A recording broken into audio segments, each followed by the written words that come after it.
Minh Tsai is a friend of UC Berkeley's Sustainable Food Initiative. He's a very generous entrepreneur. He's a tofu master. Can't say that about too many people. And I think Min exemplifies the really the entrepreneurial's credo that it takes 15 years to become an overnight success, because it was 15 years ago that Min started making his tofu from his family recipes and selling it at local farmers markets in the Bay Area. And now he's regarded as really one of the leading champions, probably the guru of authenticity in our community. And it's a great pleasure to have you here with us today, Min. And please share with us. We asked Min, given his experience, his cultural affinity and background, to really talk about the sort of cultural and historic roots of plant-based eating, particularly coming from Asia. So, Min, welcome. Thank you, Will. Can Yes. you guys hear me? Oh, fantastic. It's an honor to be here. I love doing anything I can for Berkeley. I live down the street. Congratulations to you and Sam and the team to putting this together. I'm super excited to share with you not just the history of plant-based food in Asia, but to also sort of supplement what Nina was saying earlier and provide some perspective as far as sort of plant-based food consumption in general. I think I want to sort of back us up quite a bit to say that we have this category that we call plant-based or plant protein foods in the US. But the reality is we've been eating plants all over the world all the time. We think about it more now, but you know, in many places around the world, we just eat it without thinking about this extreme, whether it's plant or meat. We may not even have the luxury to think about it in these contexts. So I think it's important to recognize that before we get into this history or the evolution of tofu and plant protein. It's to encourage people not to look at it so black and white, but look at it in more nuanced way, because that's how many places around the world is looking at plant-based food. In Asia in particular, the notion of vegetarianism and plant-based food is much more nuanced. In fact, many of the dishes that we consume with vegetable or tofu, it's actually consumed with a little bit of meat. So it's about health, it's about access, it's about the right nutrition, it's about religion, it's about animal rights. All of that, you know, exists in why people eat plant-based food. But it's important to not be sort of what I call sort of the single issue eaters or voter of plant-based food. Specific to tofu and plant-based consumption in Asia, if we want to call it that, tofu was discovered quite accidentally many, many years ago, more than 2,000 years ago. It's very similar to the discovery of many types of food. You know, tofu comes from the soybeans, and the soybeans, as part of the legume family, is one of the highest protein, one of the cheapest type of protein from plants that you can have. And as such, you know, all over the world, people eat legumes and they cook it in the same way. In a pot, they soak it overnight and then they slow cook it. And essentially what happens in Asia around 2,000 plus years ago was somebody was cooking a pot of beans and it had some excess water. And this individual probably decided to add some flavor to that liquid, starting with salt and then with vinegar. And this acid from the vinegar turned this protein-rich broth into a solid. And so the first word in Chinese for tofu is actually called douhua, which means the flour of the soy. So if you drop any vinegar or lemon in any protein, whether it's soy milk, cow milk, or anything, you're going to see this flowering, this curdling. And so that's the discovery of tofu. It was quite accidental. It wasn't even discovered or as sort of a vegetarian or plant-based food. But because of this ability, this innovation of curds, of blocks of tofu, it became very much a high protein, cheap vegetarian food for the Buddhists who actually practice eating vegetarian foods because of their love for animals, their love for all sentient beings. So that's sort of my understanding and the history of tofu being among the first of these plant-based vegetarian protein. And over the last thousands of years, tofu has traveled from China to Southeast Asia, to Japan, to Korea and such. And through that history, what we learn is that people really innovate. People take this protein and they begin to work with it, in the same form, whether they're frying it or freezing it, to really understand the texture and to add flavors. And essentially what people are doing then, and they're continuing to do today here in the West, in the US, it's really seeking taste, seeking flavors.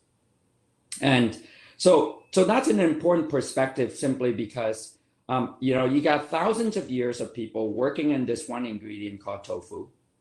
And then in the last decade, since we started Hodo, we've seen this flowering, this explosion of interest in plant-based food in the US. And it sort of overtakes veganism, overtakes vegetarianism, So when I started the tofu company, Hodo, 15 years ago, I was really much inspired by the organic movement, by eating local, by eating a clean, high protein vegetarian food that is tasty. So my first attempt was really try to show people how delicious tofu was. And that was my goal 15 years ago. And thanks to all the chefs in the Bay Area and in the US, they began through my education to understand the nuance of taste of tofu. It's no difference from, artisan chocolate, artisan coffee, artisan cheeses. So I was very lucky to have been started the company in the Bay Area, to have access to all these wonderful mentors, to have folks like you, Will, who understand what we're trying to do, to support the community of people building these types of foods. I just happened to make tofu, which eventually morphed into very much this movement, this plant-based movement. So now, instead of being the simple tofu company, Hodo, it's really in the forefront, of plant-based food, which is really exciting because all of a sudden, what we have from a contextual standpoint, it's a lot more attention paid to this category. Thanks to what's happening in innovation. When we think about it, in the West, when we think about protein, plant protein and plant-based, in the last 5 years, it's been incredible. And the reason for that is, I think for the first time, and it's something that Hodo it's continuing to do, is for the first time, I believe, here in the US, we are making so-called plant-based food that actually tastes really, really good. And that is driving a lot of attention to it. The other reason is because people are beginning to sort of make plant-based food that mimic animal-based food, starting with the burgers. New consumers to try out something that they're familiar with, which is very different from tofu, because tofu people are not quite as familiar with when I started out. Today is a whole different world, as Sam pointed out. During the pandemic, there wasn't enough tofu to go around, simply because we spend so much time educating people about the health benefits and the nutritional benefits of tofu. So what I'm excited about today, even though we have a long history of plant-based and tofu consumption in Asia, it's what's happening here in the US. I think, a lot of what Nina pointed out in terms of why people come into eating plant-based foods, it's fascinating. In our studies, in our access to our consumers, we know that people primarily want to taste something good. That's the most important thing to them. Is like, wow, this is delicious. Whether they come into it through being familiar with the original, hamburger, cheeseburger, and then eating an Impossible Burger, however they come into it, it has to taste good. After they actually can taste the difference, I think over the course of time, there's an arc of food very similar to tofu consumption. Is you go from taste and then you look at nutrition, and then you look at how it's made, how processed or not processed it is, and its impact, on the environment.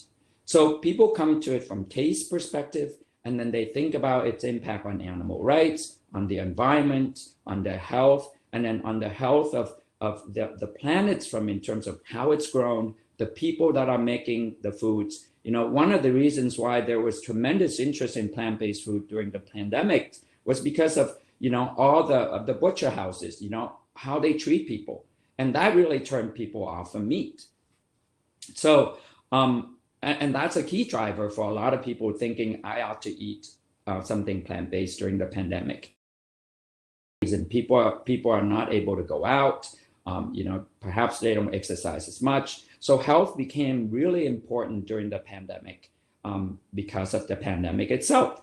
So, but we have today, as opposed to 5 years ago, the taste, the convenience, the access of these products, so that consumer have access to them.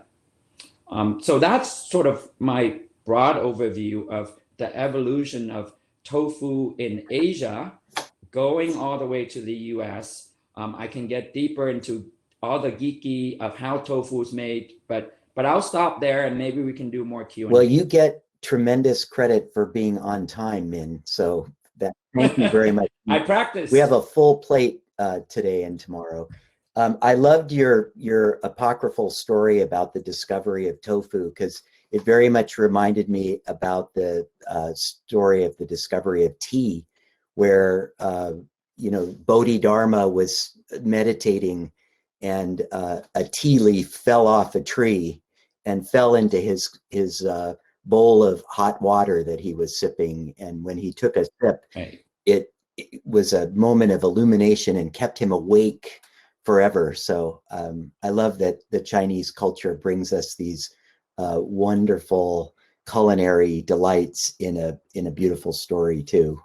So there's so many great questions, and I always admire you as an entrepreneur, because you remind people that there is a spiritual quality to food, and first and foremost, as a food a person who's trying to invite people into a food experience, it has to be done through deliciousness. And you befriended, as you mentioned, many of the chefs in the Bay Area who experiment. So a lot of questions on the chat are about how do you prepare things and what ingredients should we know. Right. So just like in a second, where, like what's the best first step for becoming a tofu master in your own kitchen? What do I do? What do I buy? Where do I start? So I'm lucky in that, like I said, I have thousands of years of recipes ahead of me. I think that question, it's been really prominent for Hodo. We have a ton of recipe on our website, which you can go on to. But I think what's important too is over the course of this last few years, we've also developed what we call convenience foods. So most of what you find of our products, the cubes, the nuggets, they're practically open and eat. And they're meant to be served with pretty much anything. Like you can toss in a salad, in a soup, in a stir fry. So access and convenience is really important after taste, and we've done that. As far as what to do with the block of tofu or the sheet of yuba, there are so many recipes that we don't need to go into it. But get on our website and you'll see. Well, thank you for that resource. And I think you also make the point as a food entrepreneur that not only are you creating a product, but you're creating a journey, a learning journey for people to explore. And I think this is a very important dimension of plant futures, and so that we stay in this place of creativity and invention. There was an interesting question I just saw. It said, what, how, let's see, it had to do, where did that go? It had to do with, well, I don't know what happened to that question that I was looking for just a minute ago, but it had to do with some Asian cultures favor one kind of ingredient and other cultures don't. I'll try to find that question. It just jumped off my, It's great. I'm looking at all these yeah. fantastic fans. Oh, here it was. Can You you know, speak to why many Eastern Asian vegetarian dishes mimic meat, while many South Asian dishes do not? That was from Morgan Myers. Yeah, I thought that was a fascinating question. yeah, I think Oh, it's, by again, Sheila. it's about Yeah. economics. Sorry. It's about economics. Mm. Yeah. Mm. I mean, you and I have talked about it in some of our sessions. It's basically, it's about economics. It's about access. Mm. Some people have access to meat. You know, a piece of fat can add so much to a dish in some culture because that's all they have. Mm. You know, a slice of cured meat, you know, a piece of anchovy, which is, these are sort of preserved food that you can use very little to flavor something. Mm-hmm. And we have it globally. And so it's the same, you know, it's to add, because tofu doesn't really have enough fat in it, for example. So that really enhances the flavor. So that's why we see it much more seamlessly. And to be honest with you, I think in a few years, you know, this whole dichotomy, these extremes will slowly go away. Mm-hmm. We'll start thinking it much more from a health and taste perspective, and not so much, I'm going to be vegan and vegetarian 100%. I mean, there will always be, you know, the Buddhists will always never eat any animal-based food, and we have the vegans here as well.